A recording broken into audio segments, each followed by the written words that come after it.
Muito bem, muito bem. Hoje a gente vai começar outra série de lives aqui nessa semana, falando sobre a gestão, falando sobre as atitudes do gestor, como que o gestor deve se portar. E hoje a gente começa pelo mais importante de tudo, que é quando o gestor vai para o Gemba e tem que observar. Se o gestor não está no chão de fábrica, não está ali no Gemba, no chão de fábrica, para observar o que acontece, aí qual que são as consequências disso, né? O que vai levar a isso? Ele vai só enxergar através dos olhos de alguém, e esse alguém já tem os olhos dele. Então, é o filtro desse alguém, é o que essa pessoa consegue interpretar por aquele fato. E isso nem sempre condiz com a realidade, nem sempre condiz com o ponto principal que você precisa entender. Então, antes de tudo, precisa ter lá o chamado Gemba Walk, né? Ir ao chão de fábrica, entender os processos e, principalmente, parar e observar.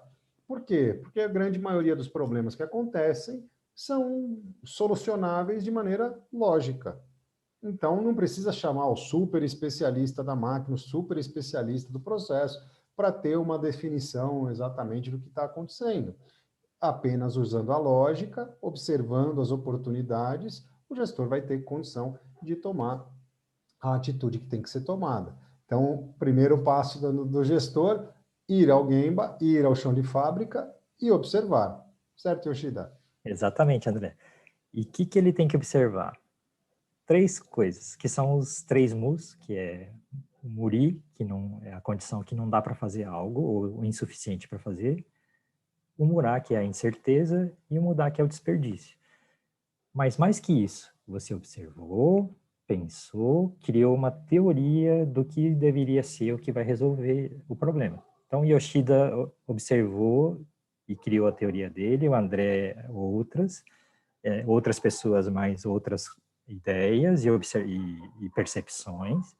E o mais importante de tudo, todas essas pessoas têm que estar em condição de ouvir as outras opiniões, né, respeitar as outras opiniões e buscarem um consenso. Qual que é a melhor lógica do que nós vamos fazer como time? Aí sim começa a funcionar o processo, né, começa a ter sentido observar.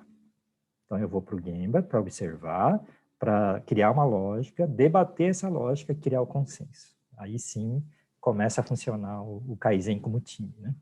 Exatamente isso. Importantíssimo, para, observa, conversa com a equipe e aí sim tem uma solução em grupo, em consenso. Eu sou André Borgomoni, trabalhei por 14 anos na Toyota, sempre no departamento de compras e desenvolvimento de fornecedores, com resultados fantásticos junto aos nossos fornecedores, porque o foco sempre foi a melhoria da eficiência, a melhoria da produtividade e as reduções de custo vindo como consequência desse trabalho.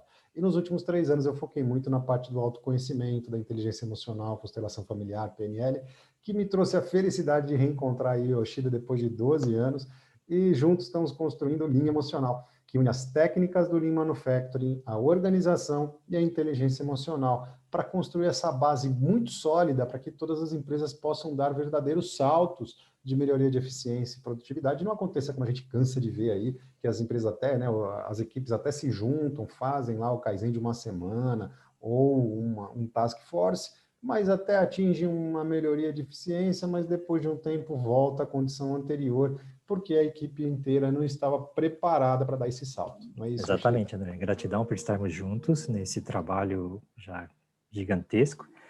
E o ponto é esse, né? Nós temos que aprender a enxergar os aspectos emocionais, técnicos e de promoção, né? Para conseguir esses resultados expressivos e duradouros. Então, nossa experiência vivendo a parte técnica, a parte de promoção e depois a parte emocional de engajar o time, etc., né? É uma experiência já longa, né? Somando os dois 45 anos. Então, contem com a nossa vivência, né? Para aprender, né, e entender as nuances, entender o que é importante na ordem certa, na forma certa, para realmente tudo que nós fizermos ser condições suficientes e certeza de resultado expressivo e duradouro, né? É isso aí. Isso aí tudo a gente aprendeu, a parte técnica, vários projetos, várias formação de várias equipes, treinamento na associação de fornecedores. Então, é uma vivência muito ampla, muito vasta, né, em várias áreas técnicas e também, né, olhando o custo, olhando o projeto como um todo, olhando a construção de time, construção de confiança dentro do time, né? Então, contem conosco, né, para isso, né? Muito E é bem. isso, né, André? Importantíssimo, né? Que, então, ir ao Gemba e saber o que vai fazer lá, parar, observar, fundamental para que os problemas sejam resolvidos. Primeiro passo para começar a solucionar os problemas. Amanhã a gente fala mais. Gratidão. Gratidão. Até amanhã, gente. Tchau, Até tchau. amanhã. Tchau, tchau.